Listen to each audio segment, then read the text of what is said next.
The problem with New York City when it's raining is that I can't ride my skateboard or a bicycle. So you just... Taxi! How you doing? No fun.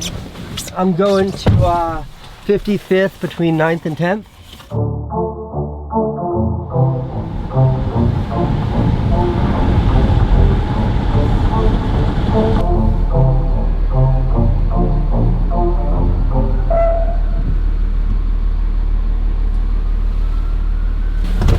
Okay, thank you, sir. Bye-bye. I think in 24 years of living in New York City, I've never had a cab driver look at pictures of naked women while giving me a ride before. But that is not what this video is about. Doug Liman says he's boycotting South by Southwest premiere of his Jake Gyllenhaal film Roadhouse to protest Amazon MGM bypassing theaters for Prime streaming release. Okay, so what this is about is this big Hollywood director, the guy that directed like The Bourne Identity and Mr. and Mrs. Smith and like a dozen other big movies like Tom Cruise movies. He made this great movie called Roadhouse with Jake Gyllenhaal and Conor McGregor, and apparently like Amazon Prime that paid for the movie is like totally screwing him over because they're refusing to put the movie into theaters or something like that. Facts. I signed up to make a theatrical motion picture for MGM. Amazon bought MGM. Amazon said if I make a great film, we'll see what happens. I made a great film. Okay, when I read something like this, two things occur to me. Number one, this is why I love YouTube. And the second thing I always wonder about is like, what actually is going on here? What actually happened? I don't understand. And I'd love some answers. And the difference here is that this big Hollywood director, this guy, I happen to know him. Sound. What is this place, Doug? This is where we mixed Roadhouse. Did you get my text? You were watching porn in the cab? No, the taxi driver was watching porn while I was driving. What happens in here? Walk me through what this space is. So, you know, this is where we mix the audio for a film that's, you know, destined for the big screen. As you can see, it's the size of a movie theater, because the acoustics of a movie theater are different than, say, the acoustics of a living room. This is where you mix a movie that's for TV or streaming, because it replicates someone's living room. I see. Do you always wear a cowboy hat, Doug?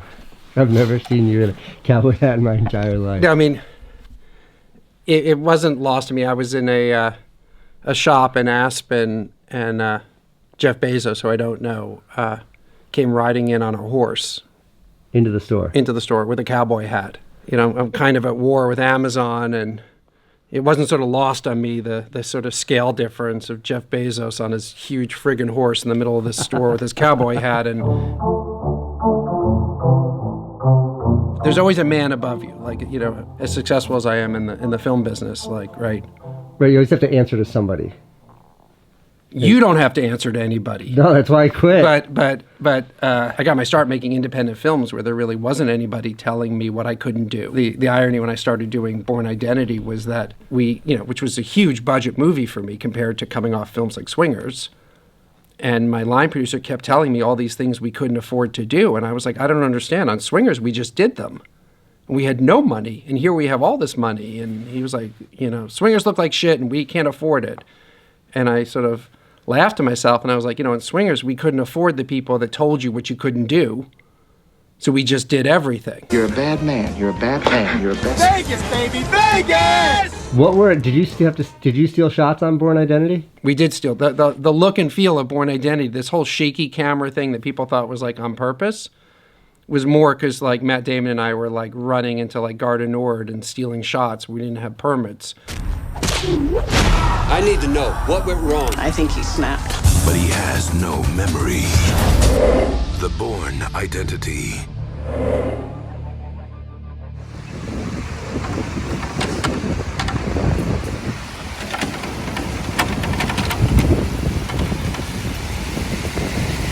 Did you know this was up here? No. You didn't know that was there? I did not know that was there. It's a pretty sizable billboard, Doug. It's a pretty big billboard.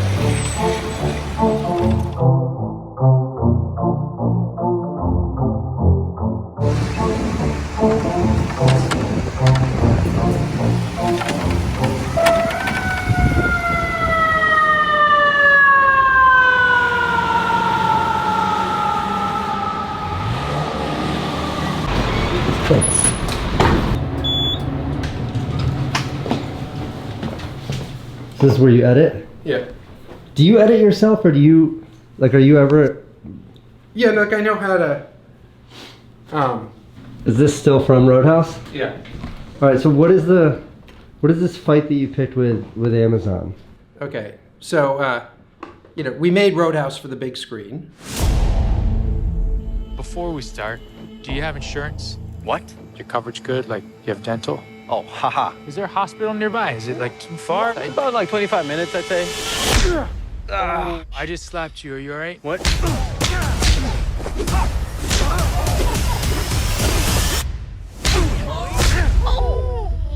Shot it with IMAX cameras, big stars in it like Conor McGregor. Hey, fellas. Looks like you're having a smacking night. And it's a party. Right? There's some movies that, like, you know, you watch alone, whatever, but and there's some movies that are like that are a party. Like Roadhouse is a party. I mean, it's like great music and great bar fights. I mean, there's obviously a lot more to it, but at the heart of it, it's a party.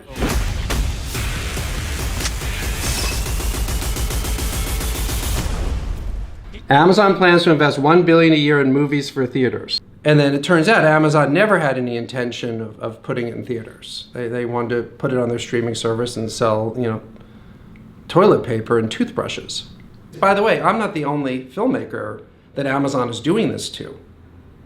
There's a string of filmmakers who were promised, you know, a theatrical release, and then their films were dumped on streaming. Important context here is the reason why Doug and I know each other is, 15 years ago or something, when I was making what became my HBO series, I showed it to Doug. He's one of the first people who saw it, and he was like, "You've got something." And it's funny because all these years later, after making an HBO show, I was like, I don't want to be a part of this industry at all. I just want to do YouTube where I don't have to answer to anyone. And then I read this story about you, and you have to answer to the man, and it sounds like he's giving you the shaft here. They are definitely giving me the shaft. I mean, they're giving the public the shaft. That's the thing.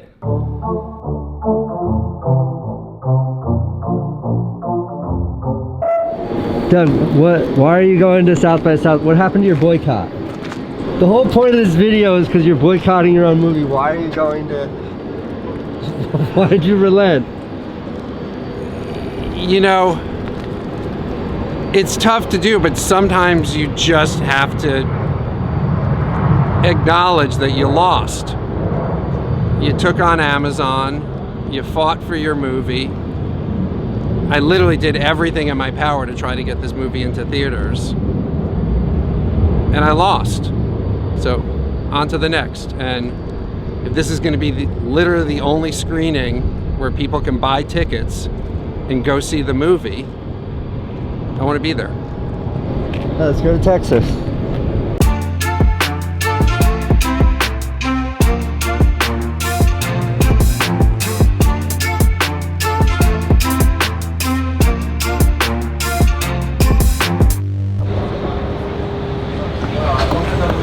There we go.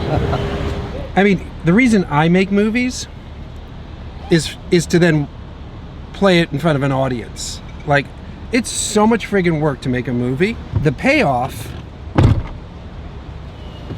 is when you get to show it, when it's all done.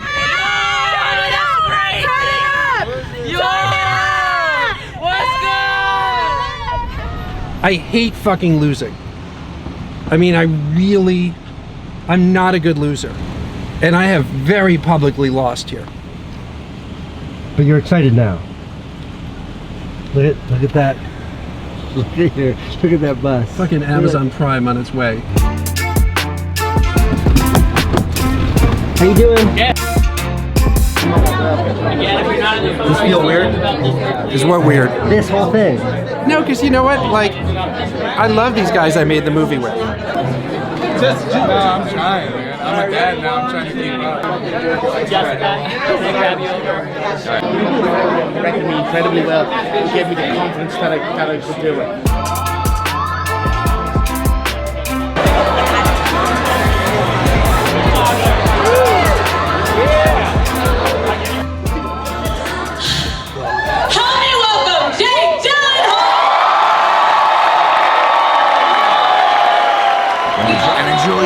Nicest Irish whiskey on the market. But did you make it too strong? Nah, it is a bit strong, but it's all good. Now let's hit them now, yeah?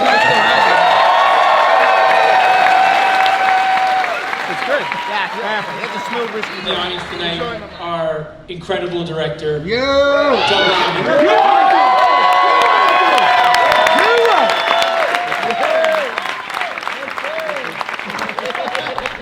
So what's the takeaway here? I think when I first read about this, even though I know Doug, when I first read about this, I was like, dude, what are you complaining about? You have the greatest job in the world. You get to direct big Hollywood movies. You don't get to complain about it.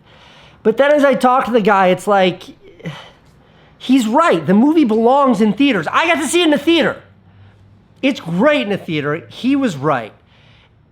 And if he didn't stick up for like his movie that him and everybody else worked so hard on, nobody would have stuck up for it. And even though it probably hurt him, because I know Amazon was pissed, they were there, they weren't happy with him and all the things that he had said, I appreciated immensely that he stuck up for his picture. And then I also appreciated that he had like this sense of humor and the humility to show up and show the support for him and his crew and the actors and everybody that worked so hard to make that movie so good. It's a great movie. I'm sorry you have to watch it on your iPads instead of getting to see it in a theater like I did, but it's a great movie. Also, I couldn't figure out how to work this shot into my little video, but I got to meet Conor McGregor.